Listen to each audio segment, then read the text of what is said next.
नमस्कार। कौन बनेगा राष्ट्रपति स्पेशल बुलेटिन में आपका स्वागत है। राष्ट्रपति चुनाव करीब हैं। यहां प्रधानमंत्री मोदी को विरोधियों से ज्यादा अपनों से खतरा नजर आ रहा है। हम बात बीजेपी की सहयोगी शिवसेना की कर रहे हैं। पूरा देश जानता है बीजेपी और शिवसेना के रिश्तों में कड़वाहट घुली हुई है। अब सवाल है, क्या शिवसेना राष्ट्रपति चुनाव में बीजेपी का साथ देगी या फिर ऐन मौके पर गच्चा दे जाएगी?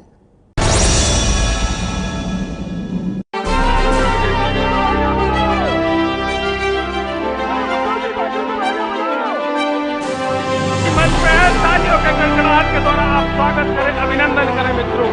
भारत माता की। राष्ट्रपति चुनाव नजदीक है, ऐसे में देश की निगाहें इन दो चेहरों पर टिकी हैं, नरेंद्र मोदी और उद्धव ठाकरे। बीजेपी और शिवसेना। काफी हद तक राष्ट्रपति चुनाव में इन दो नामों और दो पार्टियों की सबसे अहम भूमिका होने वाली है। दोनों ही सरकार में हैं। दोनों के सांसदों और विधायकों की संख्या ज्यादा है। केंद्र और राज्य दोनों जगह बीजेपी शिवसेना के गठबंधन की सरकार है, लेकिन इनके रिश्तों की कड़वाहट किसी से छिपी नहीं है। इनका वही हाल है, तेरे से बनता नहीं और तेरे बिना चलता नहीं। ऐसे में सवाल है कि शिवसेना क्या राष्ट्रपति चुनाव में बीजेपी का साथ देगी? क्या मोदी के राष्ट्रपति उम्मीदवार का समर्थन करेंगे उद्धव ठाकरे, या फिर मोदी के लिए संकट बनेगी शिवसेना? ये सवाल यूं ही नहीं उठ रहा। इसके पीछे शिवसेना के बीजेपी के खिलाफ बगावती तेवर है। हाल ही में हुए महाराष्ट्र के विधानसभा चुनाव और महानगर पालिका के चुनाव में शिवसेना ने बीजेपी का साथ छोड़ अकेले चुनाव लड़ा था। सांसद संजय राउत की बातें सुनने के बाद आपको राष्ट्रपति चुनाव को लेकर शिवसेना की सियासी चाल कुछ समझ आ जाएगी। हमने सरकार को विरोध नहीं किया है। हमारी राय अगर पूछी तो हमने ये बात कही है, इंडिया के घटक दल होने के नाते हमें हमारा पक्ष रखने का पूरा अधिकार है। हमारा प्रधानमंत्री जी के ऊपर विश्वास है, बीजेपी के राष्ट्रीय अध्यक्ष साहब के ऊपर हमारा विश्वास है, लेकिन शिवसेना की भूमिका अलग हो सकती है। अब तक जब राष्ट्रपति चुनाव देश में हुए हैं, 3 चुनाव हुए, हमने हमारी भूमिका सबसे अलग रही है।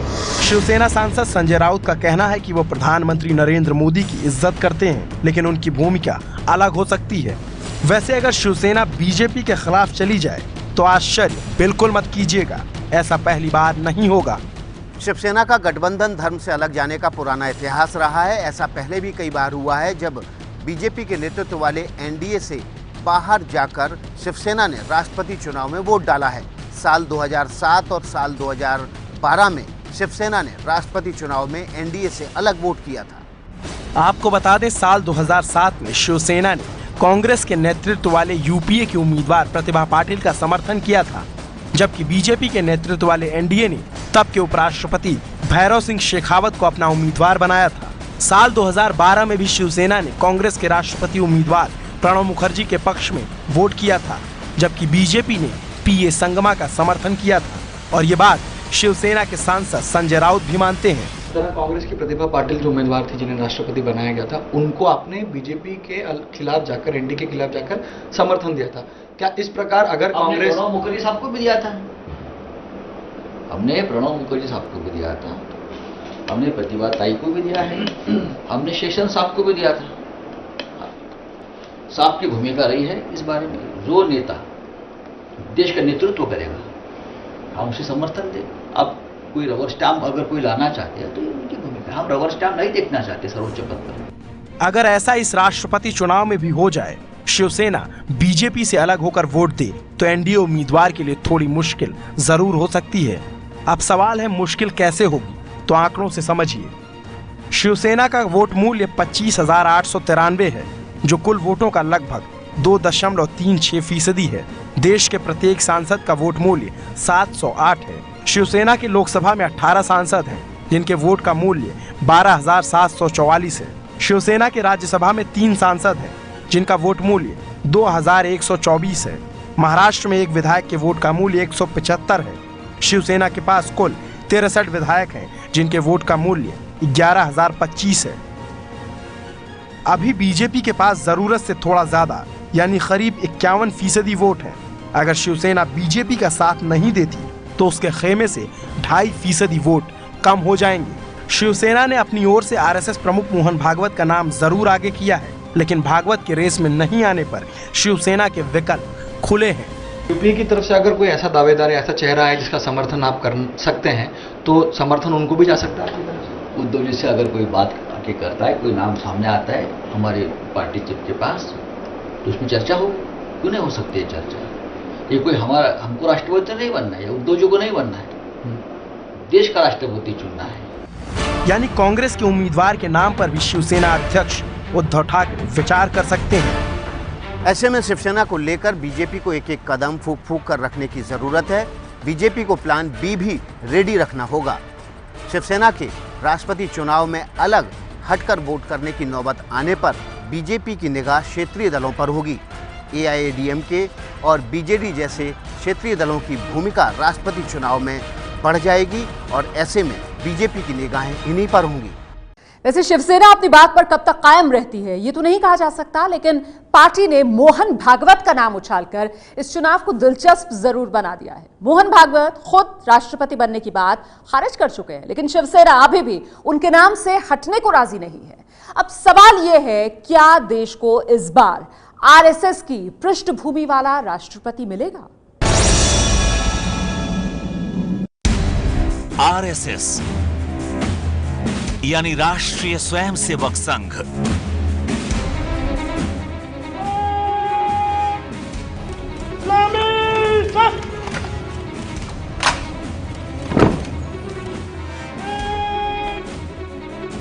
देश में इस वक्त जिस बीजेपी का राज है वो बीजेपी भी आरएसएस का ही एक हिस्सा है। राष्ट्रपति पद के लिए जिन नामों की देश में चर्चा है उनमें से एक नाम आरएसएस के प्रमुख मोहन भागवत का भी है। बीजेपी की सहयोगी शिवसेना ने सबसे पहले भागवत का नाम ही इस पद के लिए आगे किया। आपने गूगल डाली है कि अगर मोहन भागवत एक चेहरा होता है तो उनका समर्थन होगा आपका, यानी एनडीए आज भी हम हमारी भूमिका के ऊपर कायम हैं। हम चाहते हैं इस देश में जो समस्या है हिंदुत्व की है, आज किसानों की बात करिए, समझने वाला कोई नेता चाहिए और हमारे सामने आज मोहन राव भागवत साहब के सिवाय दूसरा कोई नेता नहीं है। मोहन भागवत के बारे में और ज्यादा जानने से पहले हम अपने दर्शकों को उस संगठन के बारे में बता देते हैं जिसके वो मुखिया है। 27 सितंबर 1925 को आरएसएस की स्थापना हुई। आरएसएस में सबसे बड़ा पद सरसंघ चालक का होता है। देश में आरएसएस की 50,000 से ज्यादा शाखाएं हैं। संघ के कार्यकर्ता को स्वयंसेवक कहा जाता है। दुनिया के 80 देशों में संघ कार्यरत है। संघ से जुड़े करीब 50 से ज्यादा संगठन हैं। विजयदशमी के दिन हर साल स्थापना दिवस पर देश भर में संगठन बड़ा उत्सव मनाता है। नमस्ते सदा वत्सले मातृभूमे, नमस्ते सदा वत्सले मातृभूमे, भारत माता की जय, भारत माता की जय। प्रधानमंत्री नरेंद्र मोदी से लेकर पूर्व पीएम वाजपेयी, आडवाणी जैसे देश के बड़े नेता भी इसी राष्ट्रीय स्वयंसेवक संघ से निकले हुए नेता हैं। छात्रों का सबसे बड़ा संगठन अखिल भारतीय विद्यार्थी परिषद भी आरएसएस का ही हिस्सा है। 2009 से मोहन भागवत आरएसएस के प्रमुख हैं। भागवत का जन्म 11 सितंबर 1950 को हुआ था। मोहन भागवत महाराष्ट्र के चंद्रपुर के रहने वाले हैं। पिता भी आरएसएस के प्रचारक रह चुके हैं। इमरजेंसी के दौरान मोहन भागवत महाराष्ट्र के अकोला में अंडरग्राउंड रहकर संगठन का काम करते थे। भागवत हिंदू राष्ट्र के सबसे बड़े हिमायती हैं। यही वजह है कि शिवसेना मानती है कि भागवत के राष्ट्रपति बनने से भारत के हिंदू राष्ट्र बनने का सपना साकार होगा। हालांकि खुद भागवत ही राष्ट्रपति बनने की बात खारिज कर चुके हैं। क्योंकि हमारी जानबूझकर फेंका हुआ फांसा नहीं है, सोच समझकर हमने नाम दिया है। उन्होंने तो मना कर दिया,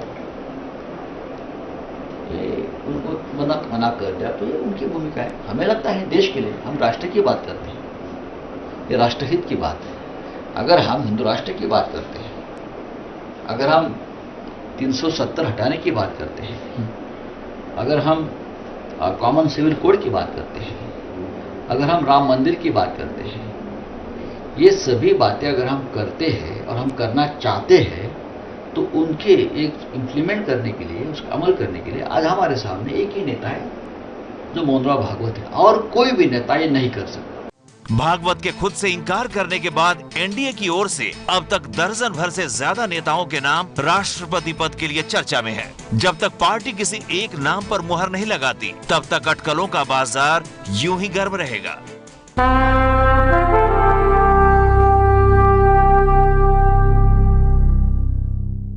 ये है एबीपी न्यूज़, आपको रखे आगे।